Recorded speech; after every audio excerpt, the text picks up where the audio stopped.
10 pitchers that will become the next aces in Major League Baseball. They might even be aces right now. This second-year pitcher class is out of control. There's some guys that are not technically second year, but some of them are.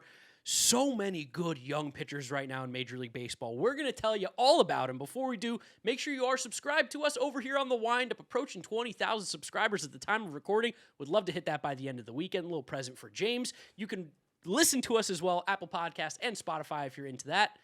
Without further ado, James, let's go going into this. This is your specialty right here, the pitchers. Where are we starting? Miserowski. It has to be Jacob Miserowski. I think that so, yeah. He's oddly overhated right now in some baseball circles because some people are still bound to the All-Star thing last year. You know what I mean? Like, I think a lot of normies kind of keep something against Jacob Miserowski because of something that Rob Manfred did, basically. But I don't think there's going to be any ifs, ands, or buts about where this guy's standing in the league is by the time we get to this July, because he is, stuff-wise, I don't know. I honestly don't know who could possibly be better at this moment. Now, the fact that he's reining it in, honing in that stuff, has even a modicum of command. This is one of the nastiest pitches we're going to see for a while. Yeah, we've joked about it a couple times on this channel where it's like Jacob deGrom-ish. Not the same. But the idea of I'm going to throw 99, hit it. I'm going to throw a wipeout slider in the 90s, hit it. I dare you to do it. You won't do it. It's freakish how good Jacob Miserowski is. And again, the other thing that makes this crazy is that he's throwing 99 with the four-seam, he's throwing 95 with the slider, and he's doing it with the most extension in Major League Baseball. He's tickling you when he lets go of the ball. So that 99 feels like, 104? And then when he does throw 104, it feels like 108? Yeah, he's like if Jacob deGrom was 5 inches longer. Yeah. But also doesn't have the control. The thing that made DeGrom so good back then, I'm on your revisionist history on Jacob deGrom, is that he could put the ball exactly where he wanted from 60 feet and 6 inches away. Yeah, that was put it in a pinhole. That was the best part about Jacob deGrom. Miserowski, maybe one day he'll get to do that. I don't think, honestly, he'll ever get to do that, and I don't think it'll ever matter if he has to do that, because like you said, think about his first start of the year that he made against the White Sox. 25 swings and misses. Now I think we're seeing, after the Sandy Alcantara complete game shutout, that maybe the White Sox are a team they're going to be preyed upon by opposing pitchers, but 25 swings and misses for the Miz on opening day. That was only reached 14 times by any pitcher last year, the whole season. 19 of those swings and misses came on the fastball, and it had less than a 50% zone rate. He was just laying that thing up high, and the White Sox every time were swinging out of their shoes underneath it because it has so much life. He gets, like you said, so much extension. It's coming in so hard. You don't even have the single milliseconds to make that decision like you have when other players pitch. Yeah, if he ever can get just even a little more accurate, I legitimately, if he can just decide where he wants to put the baseball at will, I don't know how you really hit him. The stuff is so ridiculously good that, let's just now take off our fan hats, right? If you are a baseball fan, he is a must-watch pitcher in baseball right now. And a big reason why the Brewers were able to move on from Freddie Peralta like they did, besides that's how they operate in business, is they go, Miserowski might be better right now. Yeah, I mean, Miserowski, again, he was a guy where you looked at heading into the season, you're like, if things click a teeny bit, he's going to be one of the best pitchers in baseball. And things right now, again, he's had some easy matchups start the season, but if things actually click with the stuff that he has, and, just general growth, last year, I think Miserowski was kind of still trying to figure out even a little bit of command with how hard he was throwing. Him just taking a tick off of everything so far this season, getting a little bit more consistency on what's going to happen with his slider. And the fact that, like we said, the fastball's so good.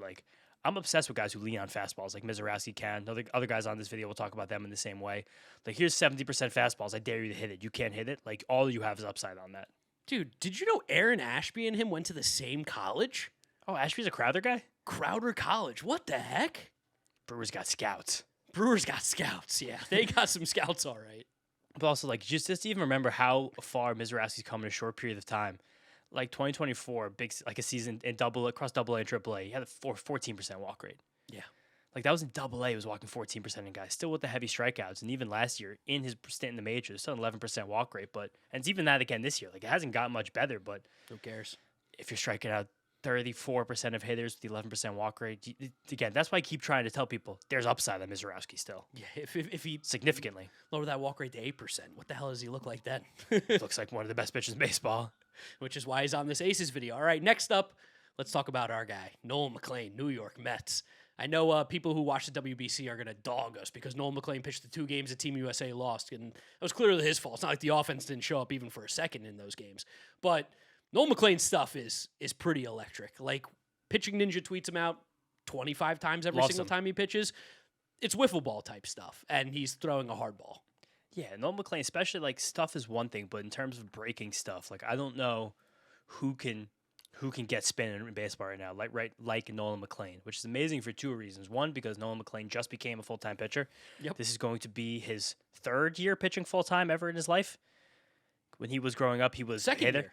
Second year? No, because last year last year was his first year pitching Last year was full-time. his first year being a full-time pitcher, not hitting. Jeez, that's crazy. But he was also a good quarterback for football. I got a stat for you. Did you see What? that Nolan McLean had more home runs than Carson Bench in Yeah, college, and yeah, Carson yeah. Bench had more strikeouts than Nolan McLean? Look at That's you. crazy. Breaking news from the most viral stat of last week. That's so Mark nailed cool. that one. But it was super cool. And, like, he was actually a decent hitter. And again, I think he was a legit high school quarterback as well.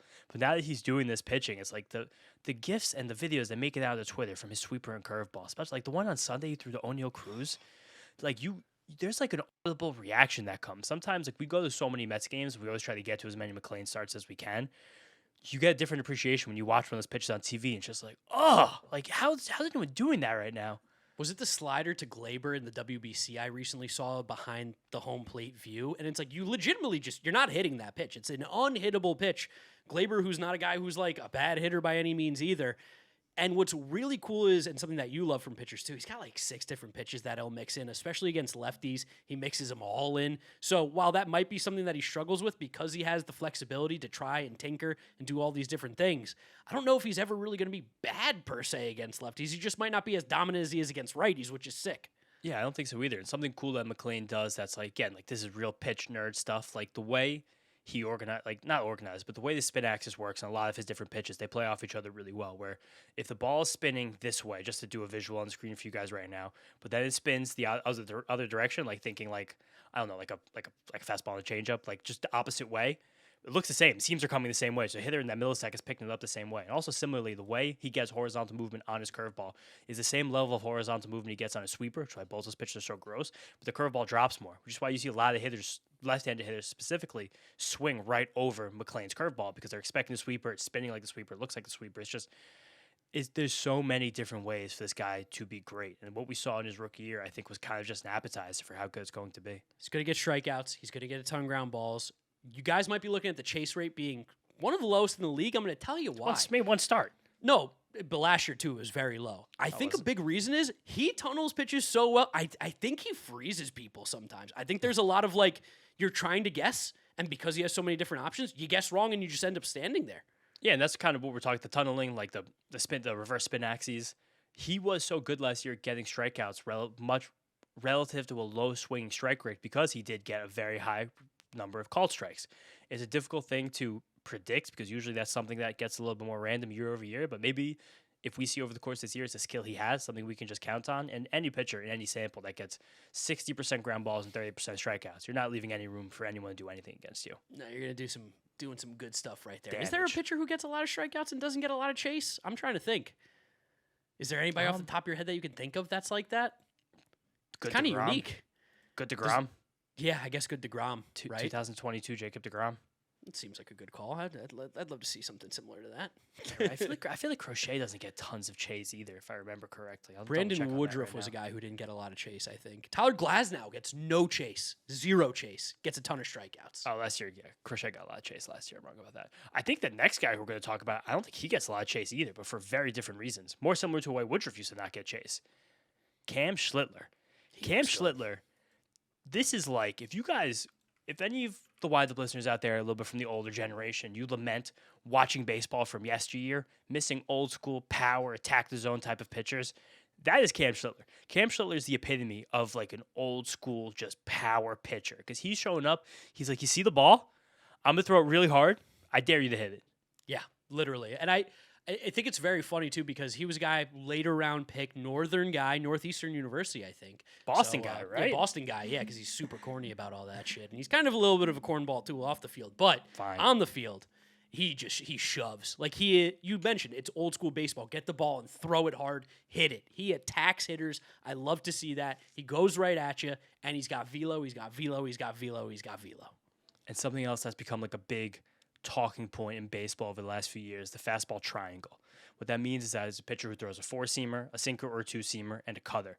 Schlittler is the fastball triangle. Yeah. So far this season through two starts, which he has, I think, 15 Ks over 12 innings, only giving up 3 hits, no walks, no runs. Yep. Schlittler, 0.26 whip. Schlittler has thrown 88% cutter four-seam sinker. Last year, it was almost, I think it was 56% four-seamer, smattering of cutters, not too many sinkers until his last few starts. But those last few starts, right before he made that big start against the Red Sox at playoffs, I think put him on the national stage. The sinker came on huge, and in that start, he was mixing sinkers and four-seamers really well off the righties, being able to give them a wrinkle to think about. Now coming back to this year, shout out to GOAT Lance Brozdowski for this note, Schlittler has completely learned the old-school Corbin Burns cutter. Yeah. Where now he's firmed up his cutter, so it doesn't have as much cut on it, but it has more lift on it, which means it has a higher induced vertical break, so it's coming in kind of more on the similar plane to his fastball, very similar plane to his sinker as well, and 2 more miles per hour on it. It is basically the exact same pitch specs as the cutter that Corbin Burns used to break out 5 years ago. And in these first couple of starts, between those 3 pitches, he, again, 9 out of 10 pitches, he's throwing a fastball. One of the 3 fastballs was going to be a fastball. Hitters have no chance. Have you seen what he's been doing with his curveball? That's really cool. He firmed it up too. Firmed it up, but top of the zone curveball. He's really trying to abuse that, and he's tunneling that. Yeah, he's trying to tunnel it off the fastball because that fastball is all top of the zone, which is a really cool way to go about pitching right now. Yeah, it has a weird heat map, and he's using it kind of the same amount. He's throwing, It's a small sample. I mean, he's throwing 8 to lefties and 6 to righties, but interesting. He's trying to pick off top of the zone. That's an ABS thing too, I bet. Big time ABS. That's MLB The Show bullshit. That is some MLB The Show bullshit. That is 100% because he'll throw a couple high sinkers too for the same reason. But he's starting to get good at the front hip sinker. Yes, which that's your. That's why I love that thing. That makes you horny. I think it's the best pitch in baseball. Like him throwing it, McLean's been mixing a few here and there. Like I love watching a dude do that. Michael King, he's the one who made me really fall in love with that pitch. I mean, that was Maddox too. Bartolo Colon. Yeah, Bartolo's great at that shit too. But Colon also would do like the little bullshit front door, back door color to the guys at different sides of the plate. Throw an 84. I mean, Mariano. Yeah, literally. Mariano loved the front door color. Yeah. The whole thing was a front door color. Next pitcher. Another guy. Can you? By the way, 3 pitchers. Feel pretty damn confident about all these guys being aces.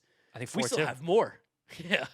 I'm so confident a lot of these guys being aces. Again, I think last year was just a really special debut for pitchers. And the one who heading in I was the most excited about, Chase Burns. And he's living up to it. Whew. Especially like getting over the slight injury concerns from the end of last season, then spring training, to now, like having that first start, sitting 98, breaking off nasty sliders against a Pirates lineup that has actually hit this year. It's not the Pirates of old. This Pirates team can hit a little bit. They're going to hit a little bit more now with Connor Griffin. But this is the guy, again, like we say, it's a competitive player sometimes, made in the lab. Made in the lab. He is weirdly still 2-pitch pitcher, I think, right? We still want to see him kind of work on getting that third pitch a little bit more. No? I got like 3 years before I need to see a third pitch. Okay. I mean, even basically playing the game of it's either fastball or slider, the whiff rates are crazy high. He strikes everybody out. He's also just like throwing strikes a lot. He's attacking the hitters in the zone. I know he walked guys, but like he's still getting 7 strikeouts in 5 innings. His stuff's ridiculous. It's so good. Yeah, if you guys hear the term cut ride fastball, like there'll be a definition for Chase Burns. Like Chase Burns gets high rise on that fastball and it cuts inside, it cuts away from the righties but into the lefties. It goes with his glove side. I would hate to face Chase Burns. Yeah. I would hate to face any of these guys we mentioned so far. Cam Schlittler, tough at bat. But also Burns he's able to mix in just enough changeups to keep lefties honest. I think that's a big deal. But like he doesn't throw it to a righty. Righty, it's 2 pitches. Play 50-50. His first start, he didn't throw a single one to a righty. The Pirates righty saw none of them. But like this is literally the Jacob deGrom playbook. Yes, is fastball and slider. I like how we're talking about future aces. We just keep bringing up Jacob deGrom. He's one of the best there ever was. Yeah, and because Burns does have really good command as well. I think it can serve to get a little bit better, but this is pretty good. I think it, again, a little more experience, it can wind up being great. Cade Horton time? I love Cade Horton. This guy, Cade Horton's the one that, and Cubs fans always hop in our mentions. They hop in my mentions all the time for not talking about Cade Horton the same way as these other guys. I think the reason for that is because when you watch these other guys pitch, you're like, something is happening right now. It's like jaw-dropping. Yeah. When Cade Horton pitches, you're just like, that's a damn good pitcher. So it's a shame for Cade Horton that he's lumped in with that crew from the 2025 season. But Cade Horton's awesome. Cade Horton's really good. I mean, a guy who maybe this is a lazy take. I'll call him more of a pitcher because he does pick off the corners. He's a little more, I don't want to say, he's not just power. He still throws hard. Throws very hard. 95, 96 miles an hour. But he feels like the nice combination where, like, kind of Zach Wheeler-ish lived earlier on in his career when he wasn't throwing like 98, 99, where he was more in that 95 range, but like pitching, hitting corners, being accurate with the ball. He's more, I'm just thinking of like the way these guys were on the mound. He is a little bit more over the top than Wheeler ever was. Oh, I'm not talking about like mechanics-wise, just the feel of the pitcher. Yeah, but mechanics-wise, way more over the top. He's also got short arm action, which is always reminds me of Lucas Giolito. Not saying the same thing, but the short arm action's Lucas Giolito all day. Horn's cool too because we saw him, I think, grow up a lot in his rookie season where the Cubs seem to prioritize the team winning on the field rather than any of the new prospect promotion stuff. And I think Horton, he didn't win Rookie of the Year. Baldwin beat him out. Yeah, people were mad about that. But also I think, oh man, maybe this guy actually started a month and a half earlier when he could have come up earlier. But started maybe actually won Rookie of the Year. Maybe we would have got your prospect, your little pick for that. But he came up and he struggled a lot against lefties because he's very much fastball sweeper, but his fastball performs better against left-handed batters than a lot of other kind of, decent but like not super superb velocity fastballs would because like I just said with Burns, but even more pronounced. Horton throws a cut fastball. It's very strange. Like Horton's four-seam fastball is like heavy primary pitch, behaves like a cutter. Yes. But so it's good against lefties. It's helped him out a little bit. But as season went on, he got more and more comfortable with the changeup. He started figuring out a curveball a little bit more. His sweeper is really nasty. That was kind of the pitch that made him famous, got him drafted so highly. And he's mixing in the sinker now too. Like he's just good. I don't think he'll get the same level of strikeouts because again, that cut fastball is better for weak contact, ugly swings, and this to get swings and misses like what the guy like Chase Burns or Jacob Miserowski throws it, or even Schlitler.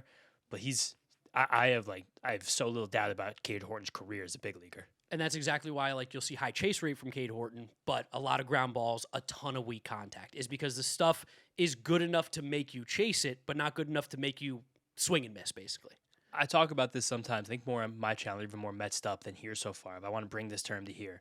Horton is a pitcher that lives in the shadow realm. Yes. He stays on the edges of the strike zone with these other guys that we're talking about. I think that's something that McLean will have to do to also, like, really reach the next level. But these power pitchers like Miz, Burns, Schlittler, they don't give a fuck about the shadow. They're like, here, hey, down the middle, pussy. Like, that's what but, like, Horton, it's much more important for him to be more precise, like you were talking about, picking off corners. That's what he did so well last year. And I do think that that's a skill that he just has. Command can wax and wane a little bit more than stuff, which is why pitchers like Horton wind up being a bit less consistent, also because they're striking out fewer batters and forcing fewer swings and misses. But Horton's going to have a wonderful long career. Oh, he's going to be a really, really good pitcher in Chicago.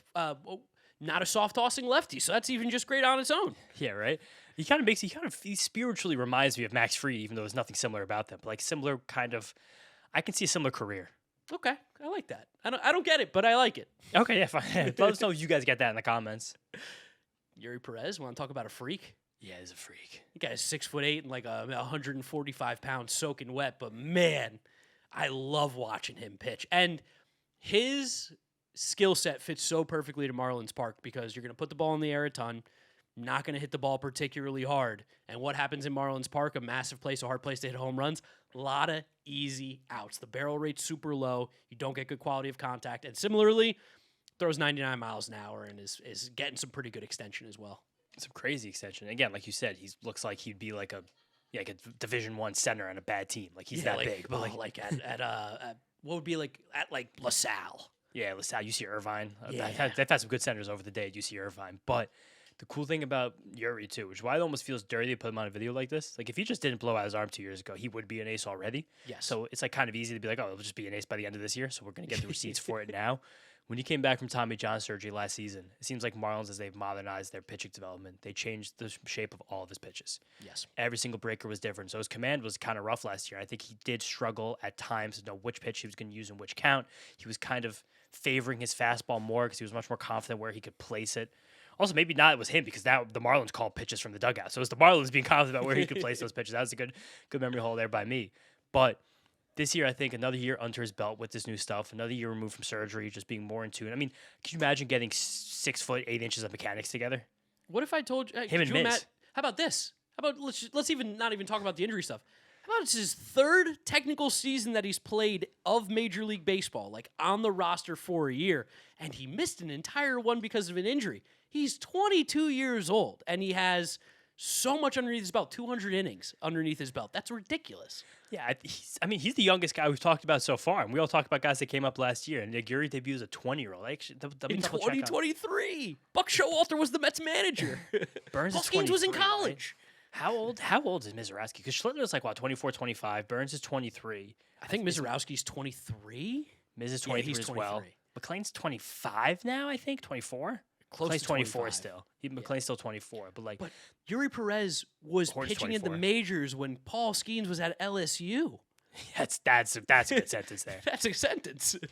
Connor Griffin was in biology. He was a sophomore in college, in high school. He couldn't drive a car. No, Mississippi. I don't know what the laws are like down That's there. fair. But yeah, like Yuri's it just feels like it's going to happen. It's almost, again, it's dirty talking about Yuri in these kinds of videos because it feels so obvious. And the fact he throws a changeup like barely, and it got a 60% whiff rate last year. Like that's his throwaway pitch. He's like, oh yeah, no one can touch it. He's phenomenal. The reason I like putting him in here is I think to the casual fan, when you see 200 innings of like a 380 RA, people are like, what an ace. What? But like you ball knowers know this. Yeah, definitely. Which is why it's fun too. I think the next guy also is one where it's a little bit harder to see, especially right now, because the early part of the season's gotten a little weird for him, but still like him as a pitcher. And like if you told me like to buy stock in a guy for the next 5 years, I'd buy stock in this guy. It was Emmett Sheehan of the Dodgers. The kind of pitcher who just has everything that you would ever need in a bag to be a successful pitcher at the major league level. Yeah, the concerning stuff is the velo things that are going on with him and a little bit of the health issues right now. We don't know if he's truly fully healthy. He's also one of these guys who's a little bit older. He's 26 years old from Boston College, BC guy. So another Northeast guy. It seems to be a little untapped market right now that teams are leaning into. Like, oh, these guys don't play all year long. Let's see how they look when they do. Last year, I think from June 1st or July 1st or August 1st, sometime in the summer to the end of the year, Emmett Sheehan was just simply one of the best pitchers in Major League Baseball. The K rate was through the roof. I have it for you right now. I have all the stats. So Emmett Sheehan made his return last year from Tommy John surgery on June 18th. From that point on, he had a 2.83 ERA. That was the 12th lowest in all of baseball. A 30.6% strikeout rate. That was the 6th highest. A 23% strikeout minus walk rate, 7th highest. A 3.20 Sierra. That was the 8th best. That Sierra was in between Jacob deGrom and Yoshinobu Yamamoto. Pretty good pitchers. Yes, but the only difference there with Sheehan is that he was pitching 5 innings per start on average. Yes. The Dodgers didn't really unleash him as a full starter until basically September when he started actually going 6 innings. I think he went 7 once. But like when you see a guy like Sheehan, plus fastball, good velocity, good shape on it, passable slider, nasty changeup, decent enough curveball, it's still coming along, plus command. So I guess, again, you see all those things, I have no doubt. Yeah, baseball fan, good guy. I hope the injury stuff is just a weird little shake Blip. early in the season, a little blip, because that would really stink to see him miss any sort of time.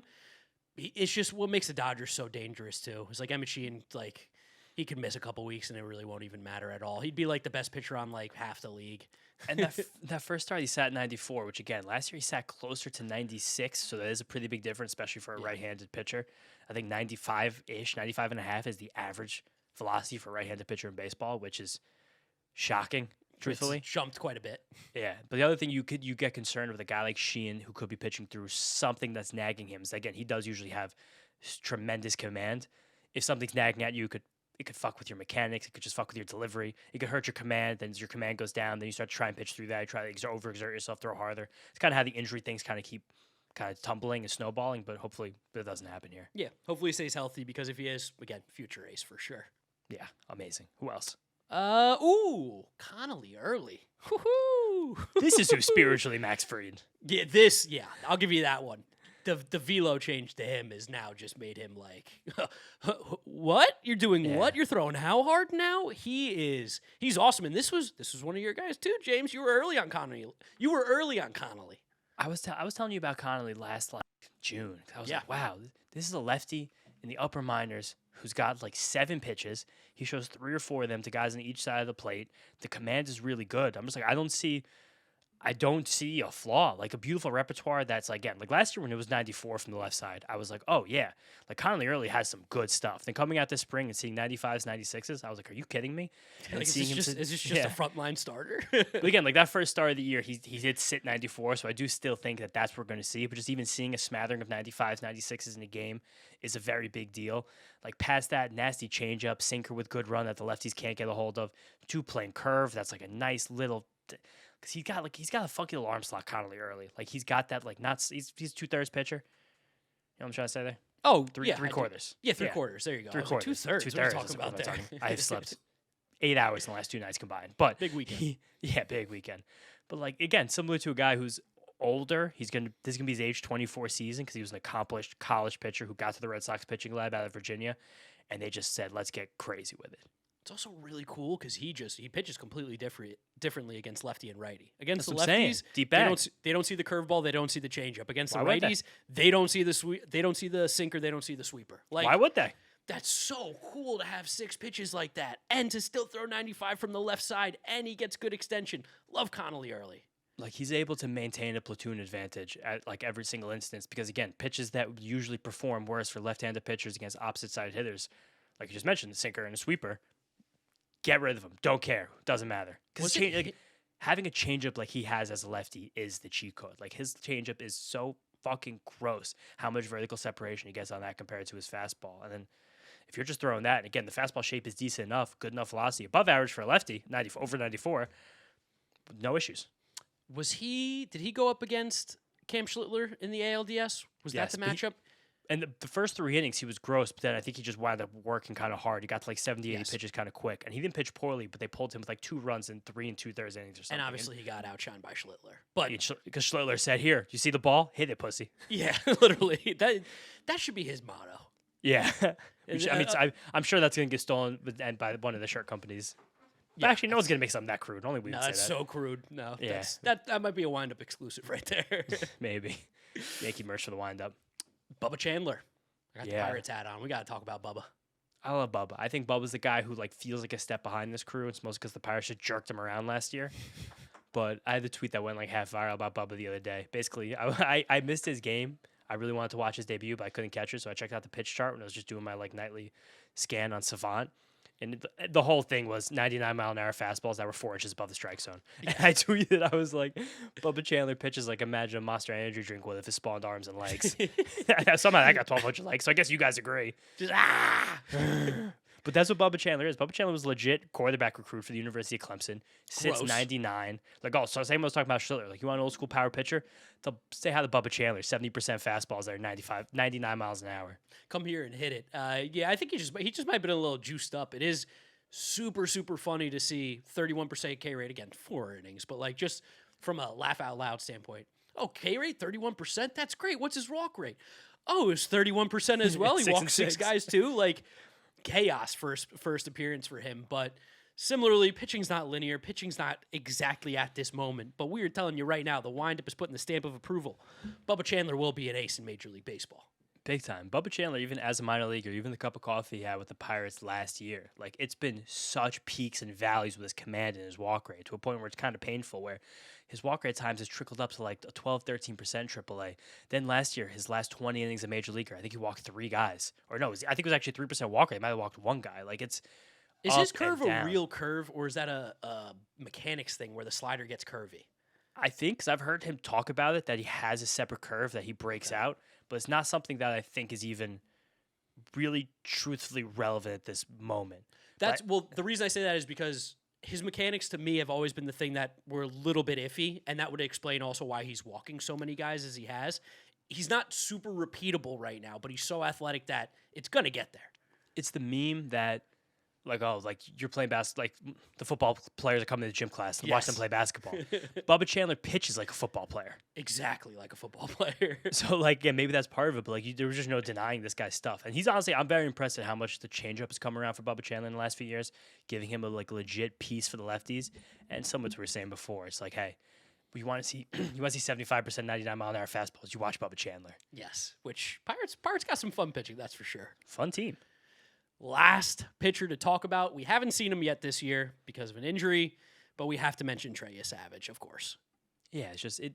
He's the one who got more famous than the rest of this group, obviously, just because of the World Series, which he It was deserved to be unbelievable. the whole playoff run. Like he was, there was like a 36-hour stretch last year. He was one of the biggest sports stars on earth. Yeah. But like people in Japan like Savage, but he's so strange and weird. I'm excited to see him this year because I do want to see the encore. Because while he did that, I think he still has a lot to prove. The way he pitches is so strange and obscure that I just want to see more of it. Truthfully. Yeah, like data talk about standpoint. Jonah Tong a lot because those are really kind of the only guys that have even remotely similar release points of how they let go of the ball. So insanely straight over the top that at times it picks up as a left-handed pitcher. And that's what makes the split so insane for you, Savage, with that fastball, with the slider. That 3-pitch combination is good enough to absolutely carry him. Just want to see him do a little bit more, obviously. Want to see him come back healthy this year. We're doing exactly what we hated, which was happening with you, Savage, this year, which is saying that he's going to be a future ace. But I think the difference in what we're doing is future ace, where I think a lot of people are expecting him to just kind of take over almost as the ace of the Blue Jays going into the season, which, again, a little aggressive. Yeah, I think if I was honestly ranking the guys on this list, I think he would definitely be outside of my top 5, which I think might sound sacrilege, but I think it's just that good of a list. And also, maybe it's just my own blind spot, which not being able to really comp Trey Savage to everyone, like anyone. Like I can see the way these other guys' pitches move and the way they attack hitters. I'm like, cool, this makes sense in my brain. So it's probably about me not being able to really visualize this and come to my own conclusions well enough with Trey Savage because of how unique he actually is. And I do want to also mention, part of the reason we're saying this too is not to be a hater. There is a lot of proof as well from last year in the small sample of the 3 starts they made in the regular season. Like, he was hittable. The playoffs, he was unbelievable. Big game pitcher, stepped up, huge balls. He's sick.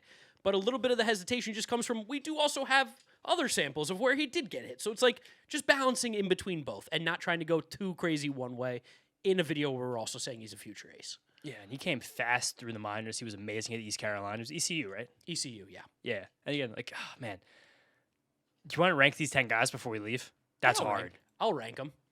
You do first. I'm going to go, do we want to just go like one by one?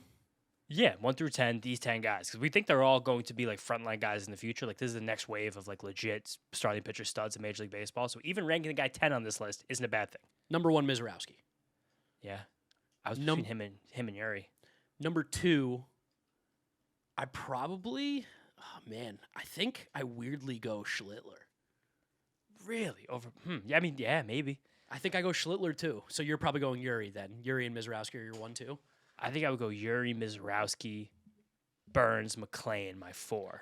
I think I would then follow with McLean, Burns, Yuri. I think Yuri's my 5 or my 6, I guess, technically. But that's like, they're so close. Yeah. And I think my bottom, truthfully, is probably Cade Horton. But doesn't that feel horrible to say? It does feel horrible. I'm saying he's one of the 10 best next aces in baseball. Yeah, I guess. But maybe if Chandler just can't get to the next level of command and consistency, he's probably in the bottom half, like Connelly Early. He probably has the most reliever risk out of this entire list. Probably relatively, but I think these guys are all. Oh, yeah, of course. Yeah. We just said they're all future aces. Yeah. Like, I don't know. Maybe I'm also letting recency bias, like, duck me in on Sheehan, where, like, if you asked me this before any games were played this year, I might have put Sheehan right after Burns, but right now maybe I'm a little bit more cautious about that. He probably goes to, like, my 8 because of the injury stuff, and he's a little older. It's tough. He's a little older. It's a tough rank. Loaded list, though. Loaded list. That's why I wanted to do this video. I was like, we these left guys off some rookies here, by the way. Like, Andrew Painter looked incredible in his first start. Super good. But again, 1 star, I want to see a little bit more. That fastball also. Painter still has not gotten that fastball shape back from the surgery. This is like Major League Baseball right now. These 10 pitchers, throw in Andrew Painter, throw in anyone you guys want. Like, we got some young studs. Let us know in the comment section below who we're leaving out. Don't forget to subscribe to The Windup. You can follow James on social media at James Shiano. I'm Draft Nick Mark. We'll catch you guys on the next one. Peace out.